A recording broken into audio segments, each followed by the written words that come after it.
You know, we've been talking about food in terms of the vegetables, fruits, and grains that are around the outside of the store. Of course, you know that some people get all of their nutrition from vegetarian and vegan sources. Our community spotlight this month will show us the differences and explain the reasons behind this growing trend.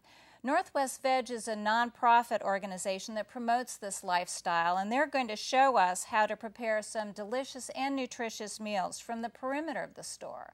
No meat in sight, vegetarian delight. Vegetarian delight. Vegetarian delight.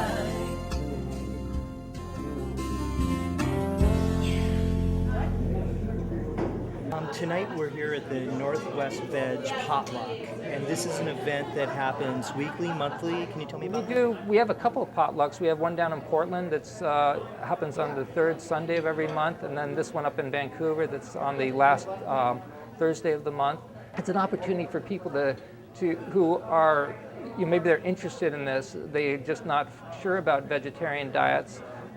Those people can come here and then they can see a whole bunch of good food, because we have some really good cooks here. Northwest Veg is a group that supports people trying to move towards a plant-based diet, and there are really three reasons why people might make that choice. There are environmental reasons, there are reasons dealing with the way we treat animals, and then of course there's the nutrition aspect. Generally, although you can eat a stupid vegetarian diet, generally vegetarian diets tend to be healthier. You have less fat, you have more fiber.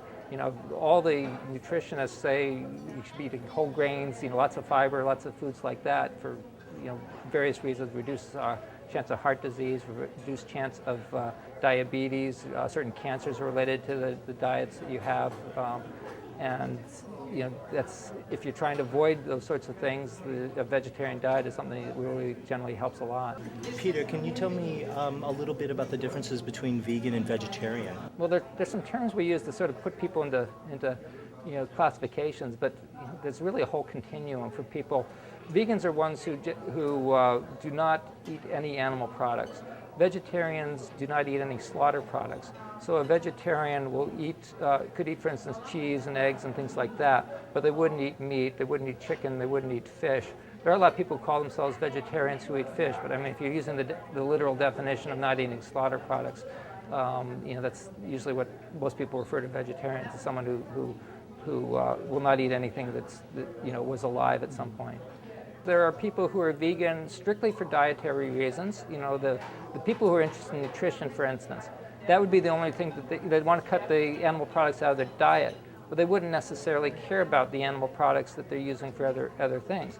But there are a lot of people who really are into trying to reduce their impact overall. The environmental and the way we treat animals, those are things that affect more than just diet. So you could have people who are really interested in vegan lifestyle. So you can have a vegan diet, you can have a vegan lifestyle. Oh, every single reason. I don't think there's a reason not to be. The environment, one thing, animals, and health. I just don't see a reason to justify not being there. I discovered Northwest Veg through a bunch of trade shows. They always had a little booth there, and I would go and take some literature to pass out to my friends. And it was actually at Veg Fest that I found out, they have potlucks. So, this pretty much speaks for itself. It's been an educational experience and a good chance to get recipes that I can try at home, taste the food. The presentations are very interesting, especially for me, kind of new to vegetarian and vegan eating. So I've enjoyed that in a cooking demonstration. They have a talk or a cooking demonstration or some sort of a discussion at each of these things too. So it's good food and it's also good knowledge.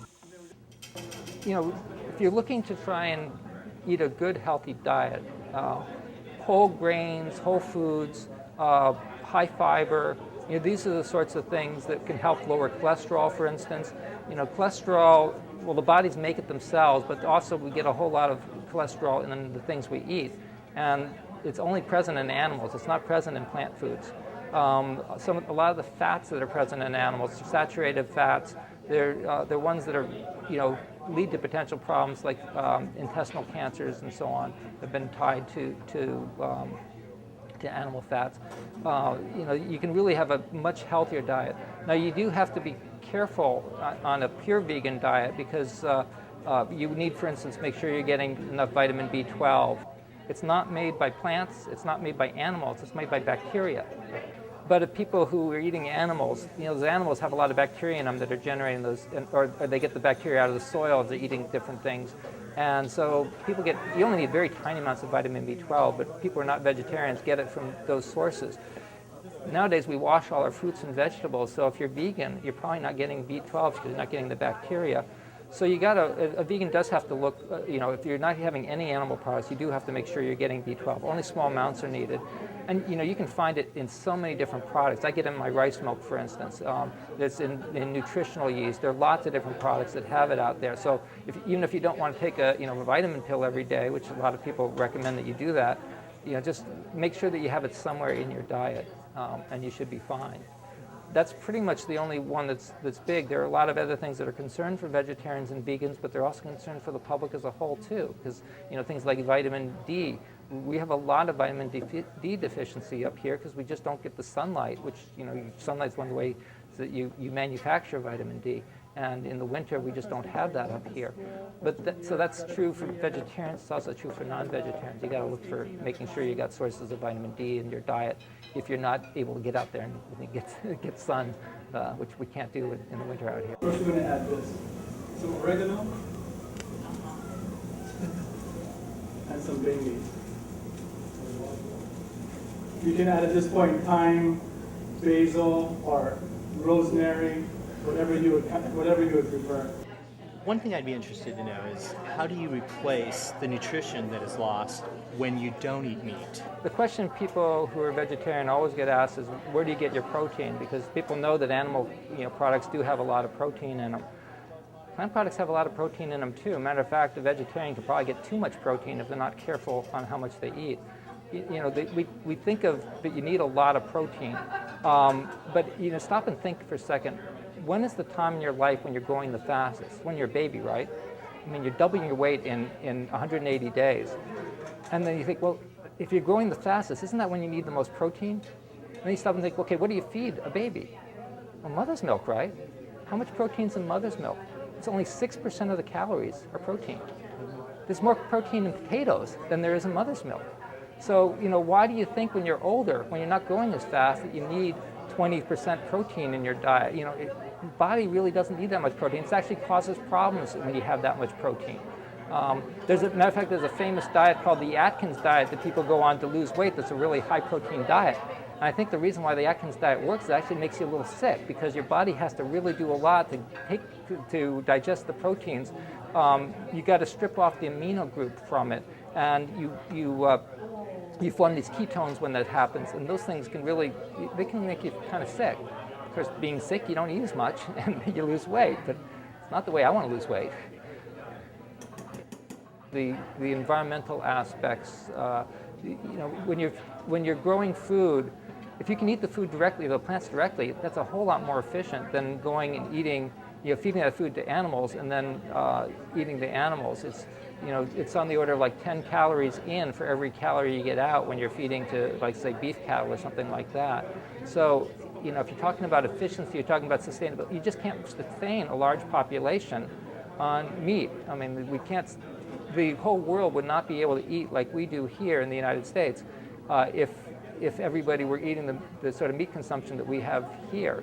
Milk and cheese, you don't involve slaughtering animals, but you certainly involve, in many cases, keeping animals in pretty horrible conditions. And then on top of that, you have as much global warming problems coming out of milk and cheese as you do out of the beef itself, because it's cows in both cases. They need to be fed a whole lot of food to produce that milk, and they produce methane. They belch methane, which is a really powerful greenhouse gas.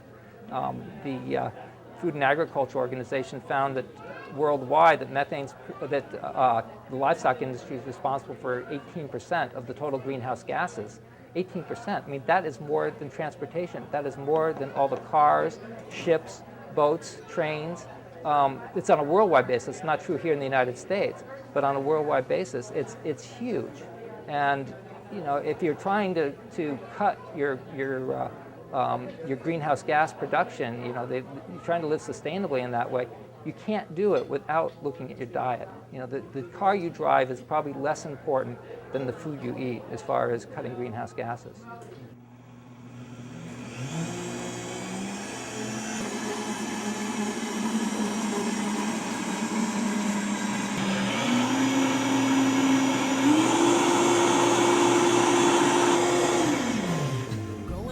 Drive-through of a fast food joint, gonna grab a little meal to hold me tight.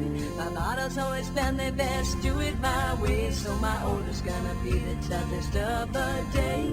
Be waiting for my chalupa when I drive around, and I'll wait for my pride, baby, till the sun goes down.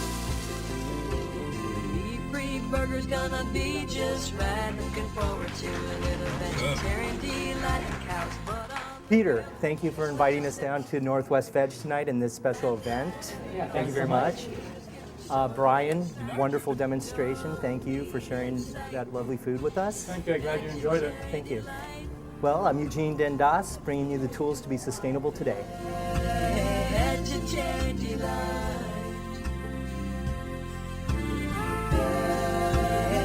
To change your life.